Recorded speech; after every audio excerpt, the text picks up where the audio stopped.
یہ 300 400 لوگوں کی بارات لے کر حملہ آور ہونا، بیٹی والا قرض اٹھا کے مجبور ہو کے وہ کھانا تیار کر رہا ہے۔ اور پہلے پتہ کیا کہتے ہیں؟ ہمارے مہمانوں کو کھانا اچھا دینا اور چاہے بیٹی کو کچھ دینا نہ دینا، یہ ہمارے پاس بڑے سٹیٹس والے لوگ آئیں گے ہمارے ساتھ جو آئیں گے، کھانا بس اچھا دے دینا۔ یہاں سے شروع ہوتا ہے، پھر اس کے بعد کہتے ہیں یہ بھی دے دینا، یہ بھی دے دینا۔ یار جس نے بیٹی دے دی اس نے رکھا کیا؟ اور وہ قرض اٹھا کے تمہیں دے رہا ہے، اور اس سے زیادہ کمینگی اور کیا ہو سکتے؟ اس سے تو جولی پھیلا کے گلیوں میں مانگ لیتے تو اچھا تھا، اس سے تو گلیوں میں مانگ لینا اچھا تھا، اور تم مجبور بیٹی والے سے مانگ رہے ہو، اور تمہیں پتہ ہے کہ وہ قرض اٹھا کے اپنی بیٹی کے لیے جہیز تیار کر رہا ہے۔ ایک دفعہ ایک خاتون میرے پاس آئی، روز ایسے لوگ آتے ہیں، تو اس نے کہا کہ کھانے کا مسئلہ ہے تو آپ حل کر دیجئے۔ جو غربت کی حالت تھی ان کی، جو پوزیشن تھی بچی کے لیے، جو 2 4 10 جوڑے بنائے یا جس طرح ہوا ان کا، تو میں نے کہا آپ کا گھر بھی کرائے کا ہے اور مقروض آپ ہیں، تو وہ آپ ان کو سمجھا نہیں سکتے؟ وہ کون ہیں؟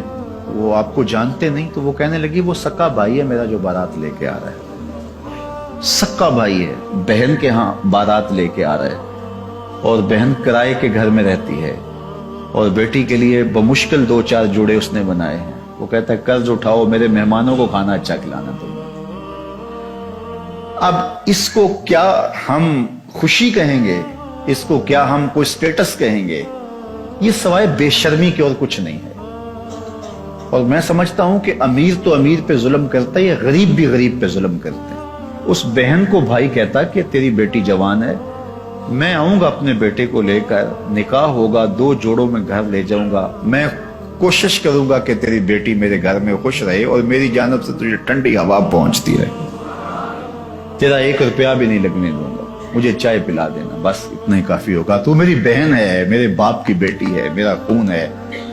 کس طرح میں جو ہے وہ گوارا کرتا ہوں کہ 50 آدمیوں کا بوجھ تمہارے اوپر لاد دوں، تمہارے گھر میں جو ہے وہ ایک فوج لے کر کے آ جاؤں، حملہ آور ہو جاؤں اتنے لوگوں کے ساتھ تمہارے گھر میں۔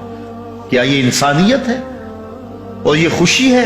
اس کو خوشی نہیں کہتے، یہ زیادتی ہے، یہ ظلم ہے، اور یہ روز معاشرے میں ہو رہا ہے، ایک دوسرے کے ساتھ ہم کر رہے ہیں۔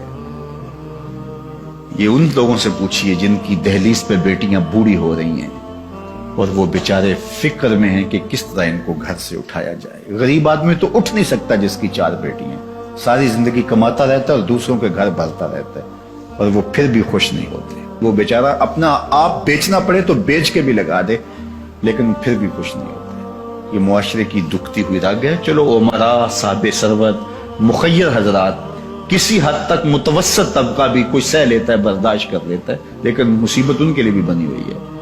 لیکن بالخصوص جو غرباء ہیں ان کو تو خیال کرنا چاہیے۔ نکاح فی المساجد کا ماحول پیدا کریں، اور مساجد میں آئیں، نکاح ہو، اور گھر سے بیٹی کو رخصت کر دیں، بات ختم۔ اگر آپ کے پاس جو ہے وہ ثروت ہے، نہیں تو ایک بکری سے ولیمہ کر دیں، نہیں تو آپ زیادہ لوگوں کو بلا لیں، کوئی بات نہیں، شریعت آپ کو خوشی کی اجازت دیتی ہے، لیکن اپنے گھر کریں نا۔ یہ حملہ آور دوسروں کے گھر پہ کیوں ہو رہے ہیں؟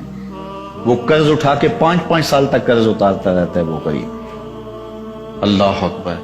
تو یہ بات ذہن میں رکھیے کہ ولیمے میں آپ وسعت کر سکتے